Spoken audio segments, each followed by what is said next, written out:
Welcome to rePROs Fight Back, a podcast on all things repro. I'm your host, Jenny Wetter, and each episode I will be taking you to the front lines of the escalating fight over our sexual and reproductive health and rights at home and abroad. Each episode I will be speaking with leaders who are fighting to protect our reproductive health and rights, to ensure that no one's reproductive health depends on where they live. It's time for rePROs to fight back.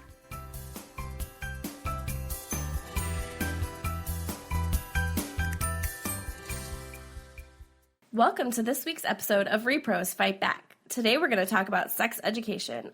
I'm really excited because this is something I am a little bit secretly passionate about.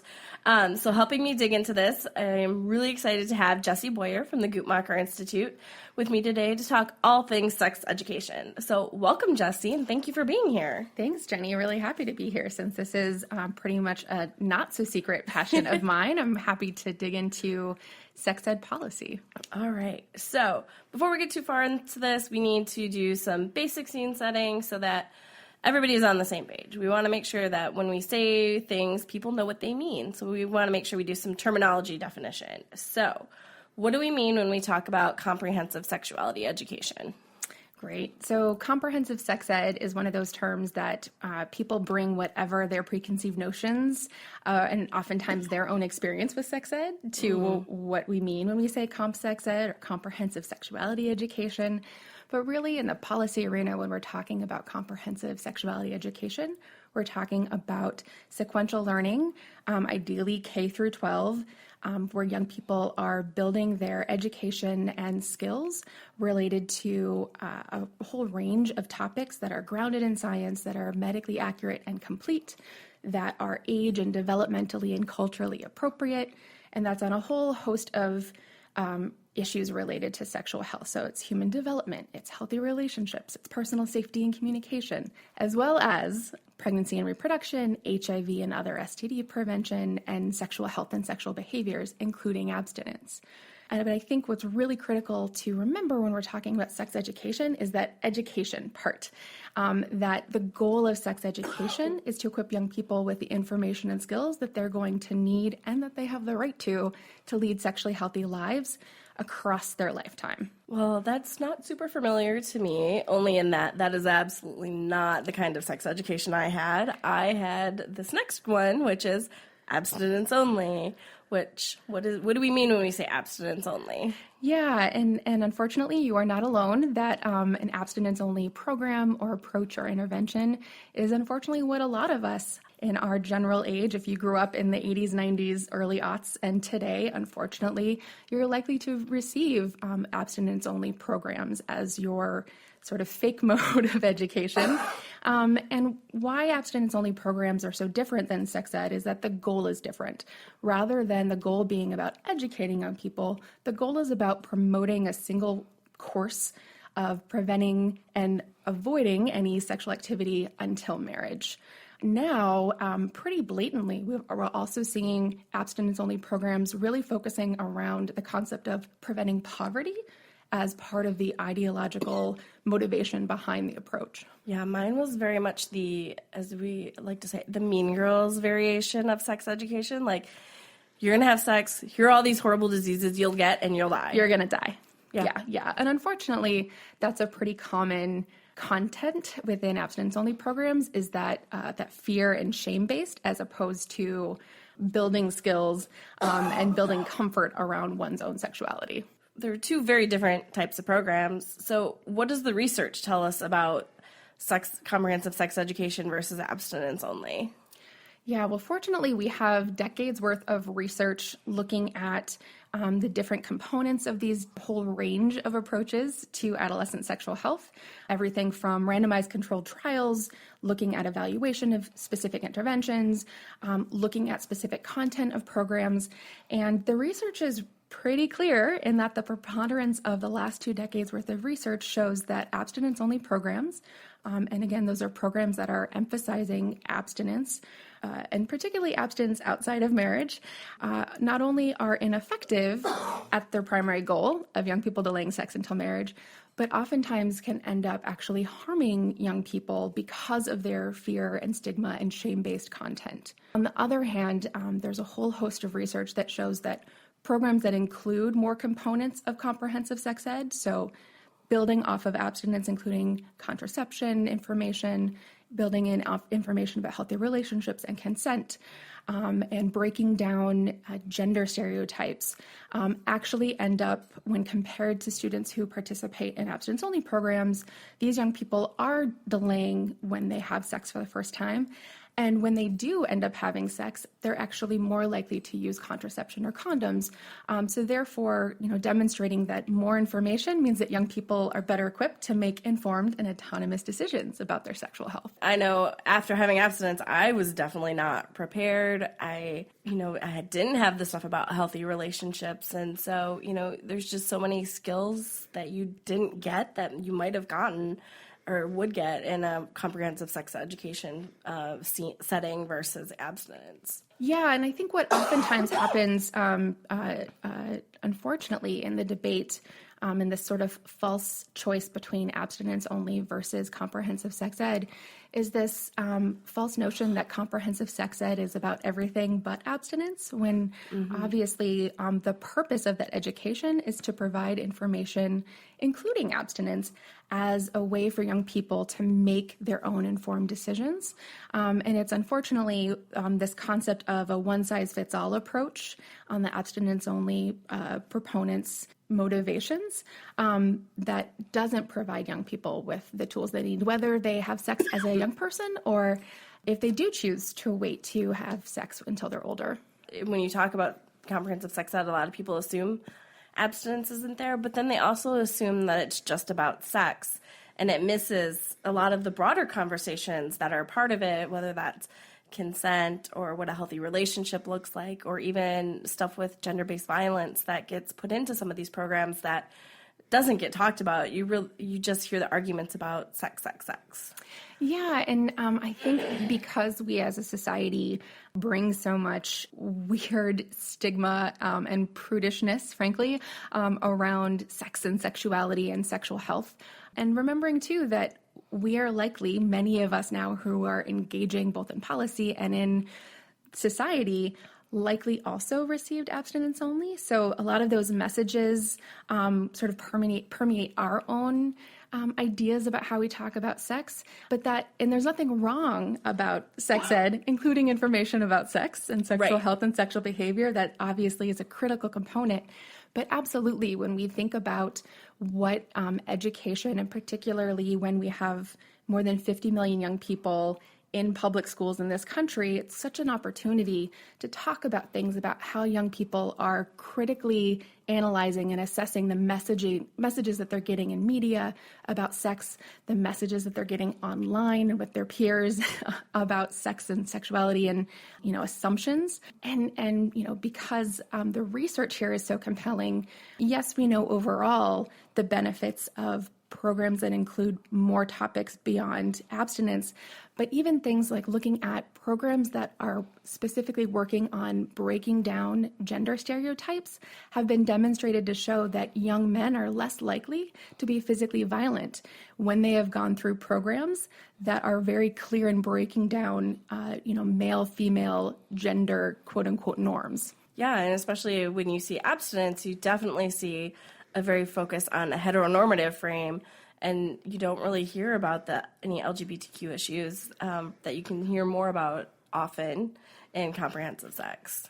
Absolutely. And I think, and I'm glad that you added the often, because it's certainly, an area where there's always room for improvement as we are learning more and listening to young people more in terms of what they actually say that they need. But even in looking at how some of the abstinence-only programs have evolved and claim to address the fact that they have a long history of denigrating and ostracizing LGBTQ youth, we see that just creating gender-neutral pronouns in programs isn't enough, particularly when you have programs such as Heritage Keepers that specifically instructs teachers to say that marriage is an institute between a man and a woman, and that then also continues to perpetuate this idea that women are the ones who, and young girls are the ones who are responsible for controlling young men's sexual appetites. These are the kind of content that we know are harmful, not just for young people, but for our society. So we know there's a lot of research. So when we talk about effectiveness, what are we talking about when we talk about how effective each method is?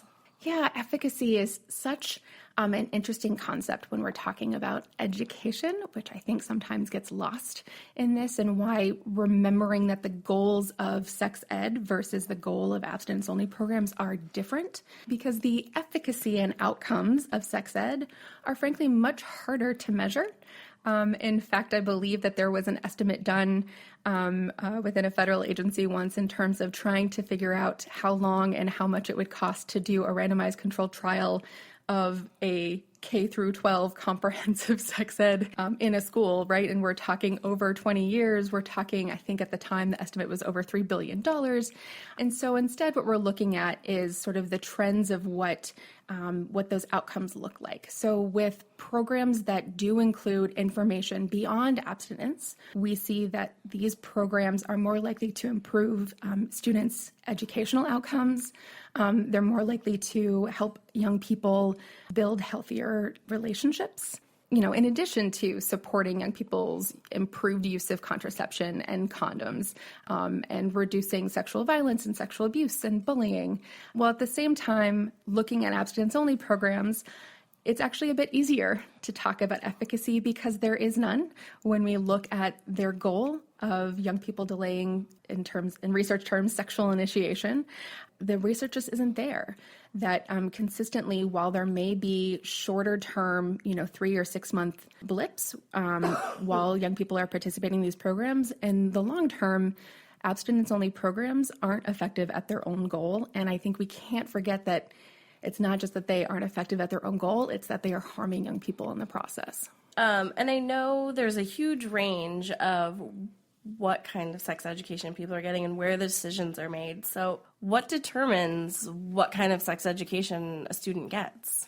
So many factors. And, like so many policy decisions, sex ed isn't particularly unique in that decisions are made at every level of government. But I think what is particularly unique is that the layering effect of the different policy decisions that are making by the teacher in the classroom, by that teacher's principal within the school, by the school district's policy, by the school board's policy, by the State Department of Education's policies and standards, as well as the state legislature, like the laws on the books. And that's even before you get to what's happening at the federal level and where federal funding is going, or in this case, not going, since we still to date have never had dedicated funding for comprehensive sex ed in this country. And even public or private school. I mean, I know, right? Like, that really makes a difference. I know I went to a Catholic school, so I definitely had a different version when you get sex ed from a nun versus maybe what the state could have mandated. Absolutely. And so much of the policy discussions are related to public education, but you're absolutely right that isn't taking into consideration the experiences of students in private schools and the growing number of young people who are in charter schools and what the relationship is there in terms of the standards or oftentimes lack of standards for sex ed in charter schools. So we'll break it down and look at kind of the different areas. So what kind of requirements do we see at the state level? So every state is different. There is no standard sex ed statute. There is no standard sex ed standards themselves at the state level. Based upon some of the analysis that my colleagues at Guttmacher have monitored over the years, to date, there are still only 24 states and the District of Columbia that mandate sex education. Alarmingly, only 13 of those states require that the instruction be medically accurate. Which is a number that continues to astound me in 2018. Mm-hmm. But many states, even if they don't have a mandate, often have what we refer to as an if-then law, so that if schools are in fact implementing some kind of sex education program, that there are certain content requirements. And alarmingly, in these if-then states, the most frequent requirement is that these programs stress abstinence. So 27 states require that if there is any quote unquote sex ed topics being taught in schools, that abstinence must be stressed, which is oftentimes a way that we have seen an abstinence only approach being the primary form of instruction or information or lack of information that's provided. And on the other hand, only 18 states and the District of Columbia require information on contraception. So that, you could definitely still see that disparity just within the state laws themselves. So we do a 50-state report card that relies heavily on the amazing data that Guttmacher has. And some of the states that didn't have comprehensive, I always found shocking. And I know that's changed in the last couple of years, that states have gotten better. But so you don't necessarily know just because you are in a blue state that, yeah, obviously they're mandating comprehensive sex education, because that's not necessarily true. Absolutely, because so many states actually who have really robust comprehensive sex ed practices on the ground and in their schools may not actually have statutes that are as rigorous in terms of what they're requiring. Unfortunately, conversely, we've also seen that there are states that may have requirements on the books that are perhaps being loosely implemented at the school level. Okay, so that's the state, and it's, again, kind of a hodgepodge. So how is the federal government involved in sex education? So you'd think that because we're talking about education, that the Department of Education might play a role in all of this. And that would make sense. Unfortunately, that's not the case. There is a long-fought language that was included in the most recent reauthorization of the Elementary and Secondary Education Act, I believe 2 years ago, that did allow some flexibility for local school district to choose to use some of their local block grant funds if they wanted, related to some healthy relationship instruction. Okay. But that's about as close as we get within the Department of Education for there to be any kind of leadership, frankly, from the Department of Ed at the federal level for states. On the other hand, because we're talking about adolescent sexual health, where we have seen the range of funding and different kinds of programs is through the Department of Health and Human Services. As I mentioned earlier, there is still no dedicated funding for comprehensive sex ed. There's still no dedicated funding for sex education itself. Instead, there are 2 different programs that support evidence-based interventions intended to prevent unintended pregnancy and prevent HIV and other STIs among adolescents.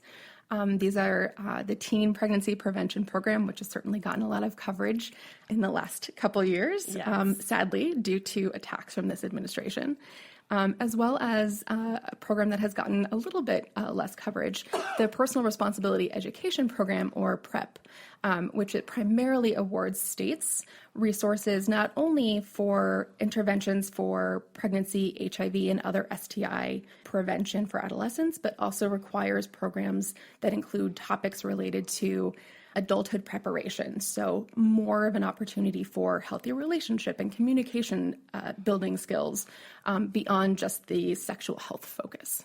And the other program? Yeah. And so it's rather than a program, it's resources that are funded through the Centers for Disease Control and Prevention, CDC's Division of Adolescent and School Health, which is a mouthful, but DASH, as it's colloquially known by many of its recipients across the country. And DASH is really unique, both for the federal government and particularly within CDC, and that these are resources that are actually awarded to local school districts as opposed to local public health departments, really with the idea of helping school districts to make sure that the sexual health instruction that is taking place in the schools is reliant on the most up-to-date science and evidence, is medically accurate and complete, and is encompassing a broad range of sexual health topics beyond just abstinence and contraception. DASH is one of those investments that has been so critical to be able to help demonstrate to us what young people need in terms of sexual health information, because in addition to the resources that go to school districts, DASH is also where the Youth Risk Behavior Survey lives, and other critical survey tools like the school health profiles, critical adolescent and student health survey tools that help show us what young people are reporting their sexual behaviors to be, which comes out every 2 years. These programs, I know, but they have been kind of under attack by congressional Republicans for quite a while.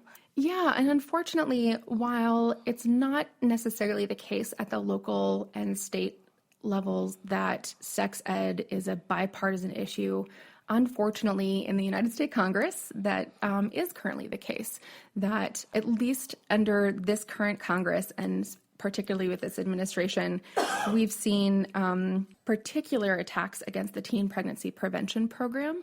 And not only an attack in order to try to eliminate the program entirely, but failing that, we've seen with this administration an effort to completely dismantle its grounding and foundation and evidence, and instead use it as another way of funneling money toward abstinence-only programs. There haven't been similar attacks from the administration aggressively or publicly on PrEP, but we have been hearing and are concerned and want to make sure to monitor that PrEP as a program to states is also being implemented the way it was originally intended, which is to put equal emphasis on abstinence as well as contraception, as opposed to it being yet again another way for this administration to stress and emphasize an abstinence-only approach onto young people. And I guess one thing we didn't mention is there are abstinence-only federal programs. Yes, indeed. In fact, we are now at this point over $2.1 billion that have been wasted on abstinence-only until marriage programs since their inception in the 80s and more formally in the 90s. So at this point, we're talking of over 30 years of federal investment for dedicated abstinence-only approaches. There are two programs now that have actually been rebranded as sexual risk avoidance programs, which definitely is synonymous with abstinence only. These are the same programs that were funded for the past 3 decades called abstinence education, which are those abstinence only programs. One of these is a $75 million state-based grant program that primarily goes to states, but was changed this past year so that when and if states choose not to receive this abstinence-only state-based grant program, local community-based organizations and faith-based organizations in those states can compete for the leftover funding. Additionally, there is an entirely separate competitive grant funding stream for abstinence-only programs that is currently funded at $25 million, but based upon the funding bills that passed out of both the House and the Senate earlier this year, could be increased by as much as 40%. Well, nothing like throwing good money after bad programs. It does seem to be the history when it comes to the federal government's attitude toward adolescent sexual health. And I think one thing that's really worth talking about, we've talked about how comprehensive sex educations have been effective, but the numbers are pretty startling. Like how fast the teen pregnancy rate has fallen in the U.S. in the last 10 years is pretty astounding. Yeah, and I think what often gets so conflated because it is such a notable stat and is positive, but positive because it means, and we have research to back this up, that young people are increasing their use of contraception, which means that young people have the ability to control if and when they want to become parents. So I just want to caution when we talk about adolescent pregnancy or teen pregnancy, that even in talking about unintended teen pregnancy, that it's really about whether or not the young person has the ability to make that decision for themselves. It's not about oftentimes it gets construed as this broad public health victory because the overall rate is down. Right. When really it's a victory because young people have autonomous control of their body. Yeah, and I really just see them as interrelated. Like, you need the foundation of good comprehensive sex education to know about your options, to know about the birth control out there, and to be able to make healthy decisions in a relationship. And you need the access to affordable contraception that you can use and have access to youth-friendly services that together are responsible for the drop in the teen pregnancy rate. Yeah, and this is where, it's never fun to get into nuance when you're trying to make bold policy and advocacy statements.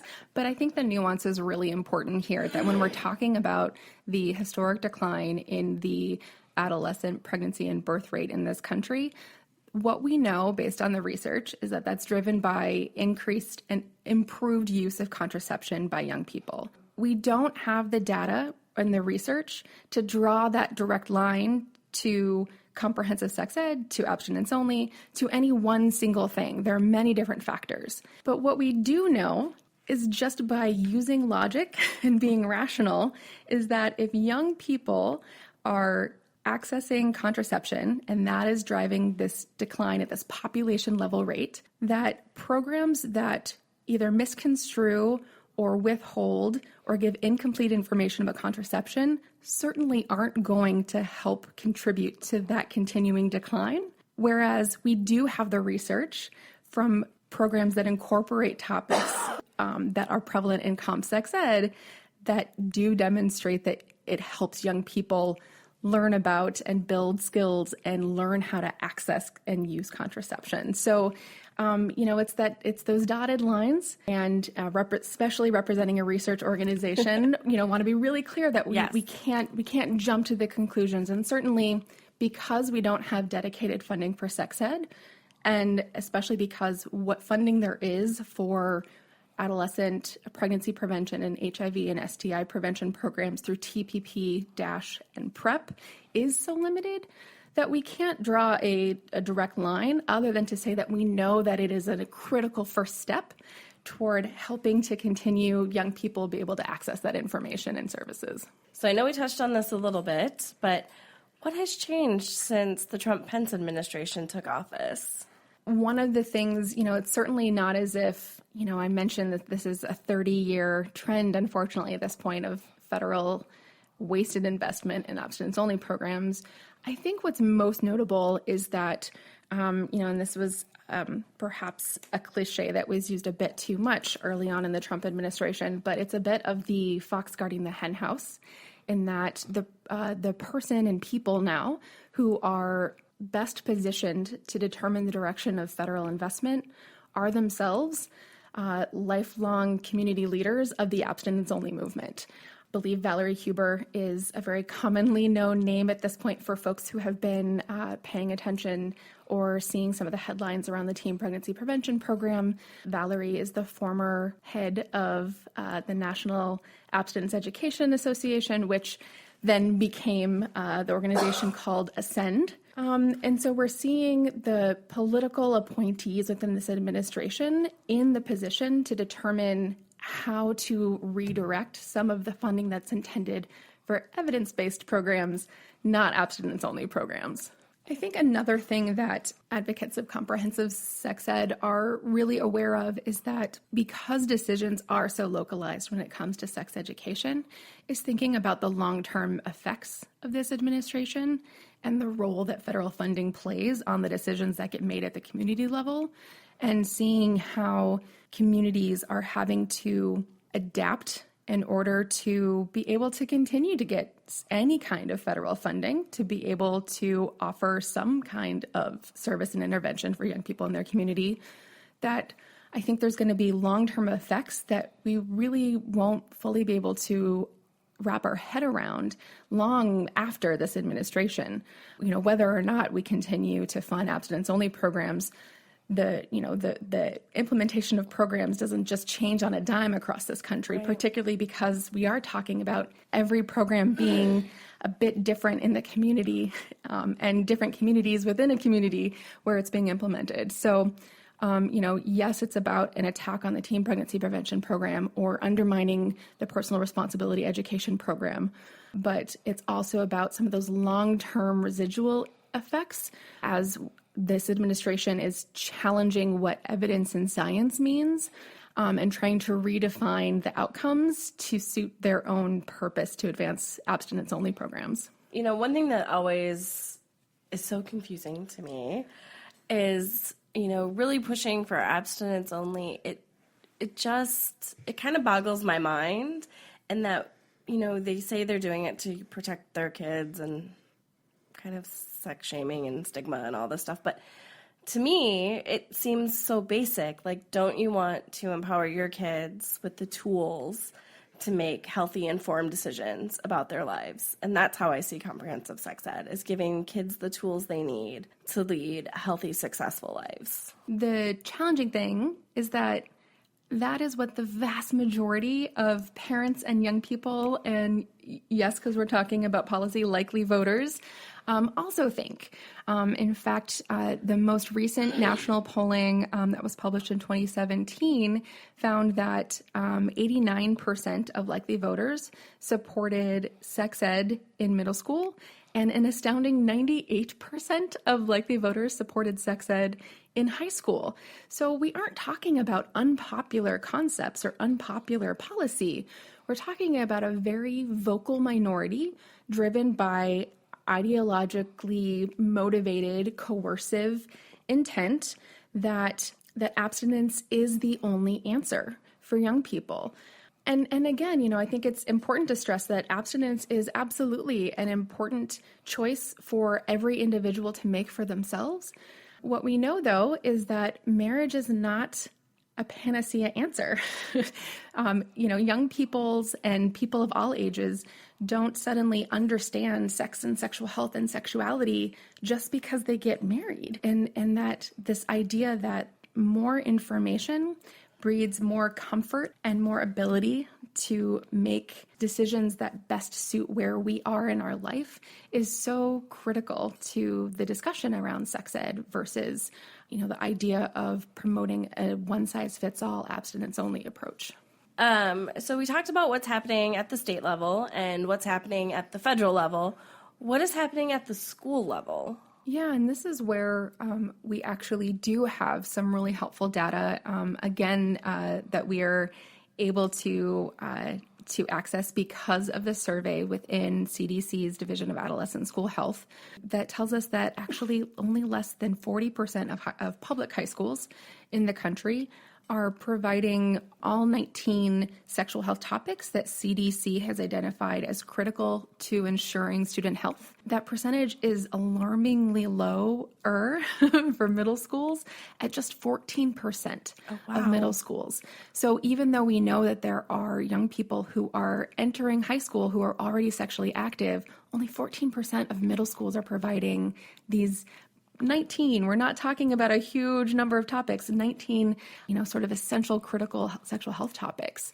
We've seen that that number also decline over the years, or rather that percentage decline over the last few years, which sort of merges the public health and the education policy worlds together as public education is being further and further strapped for resources and time at the local level. We're seeing not just sex ed, but health education in general bearing the consequence of that. So, what can people do to get involved in policies affecting sex education? But I think what is such a great opportunity when we're talking about sex ed policy and affecting change is that because the decisions around what sex ed looks like in your community is impacted at so many different levels, that there's so many opportunities for a person to engage and hopefully engage at many of those levels. So starting locally right in your own backyard, find out what your local school district policy is related to sex ed, and find out whether or not that's actually what's happening in your local schools or not. There's some great resources available through Advocates for Youth and Answer and SECUS on trying to figure out what those policies look like at the very local level. Also, what's going on with your school board? What's your school board policy related to sex ed? Run for school board. Mm-hmm. Represent your community on your school board, and let your school board members know that sex education is important to you and important to the young people in your community. At the state level, again, so much about it is finding out what exactly is on the books when it comes to sex ed. And unfortunately, that means oftentimes having to look in a few different places, because many states will have a sex ed law but have a separate HIV prevention instruction law and have a different consent or child sexual abuse or healthy relationships law. So piecing together what those laws and policies are in your own state is a great way to start then getting involved with your local state reps and state senator and letting them know that you care. I think so much of what drives this idea that clearly there is an overwhelming majority support for sex ed in this country is being more vocal with our representatives that we care about this. And then ultimately at the federal level, because so many of the decisions, again, that trickle down at the local level depend on the funding, is make sure that your congressional representatives know that you care about funding for TPP, for PrEP, and that you want those programs to continue with the same integrity and intent as when they were created 8 years ago. Your continued support for increased funding for CDC's school-based student health efforts and survey information that's so critical to help shaping what the policies look like down the road. And then finally, letting our elected representatives know that we're tired of wasting money that we know we don't have on abstinence-only programs that are ineffective at their own goal and harmful for young people.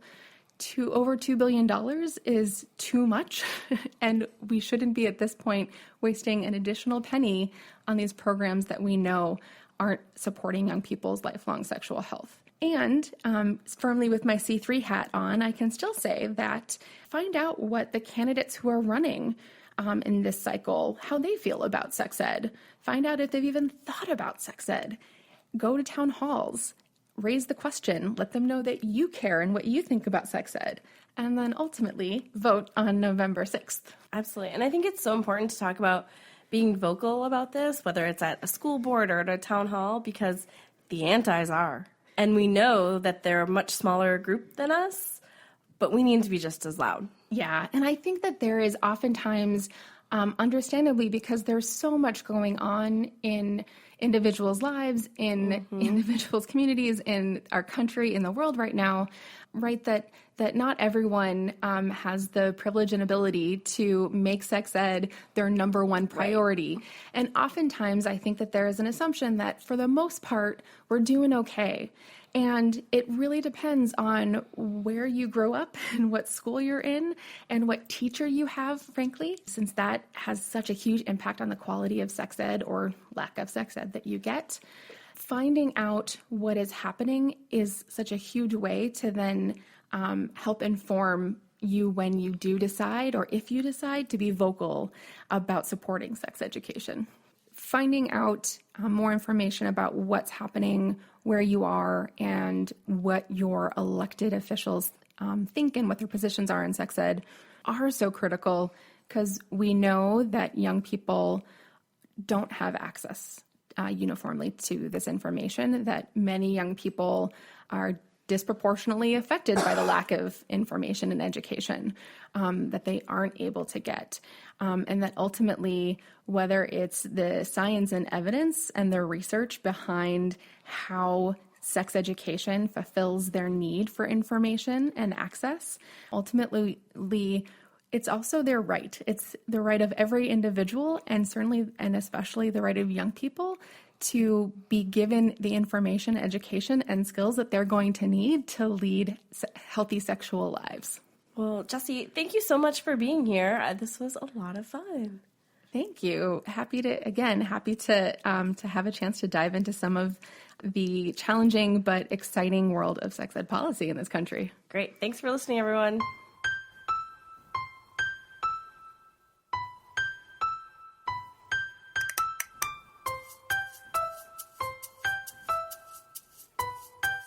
For more information, including show notes from this episode and previous episodes, please visit our website at reprosfightback.com. You can also find us on Facebook and Twitter at reprosfightback. If you like our show, please help others find it by sharing it with your friends and subscribing, rating, and reviewing us on iTunes. Thanks for listening.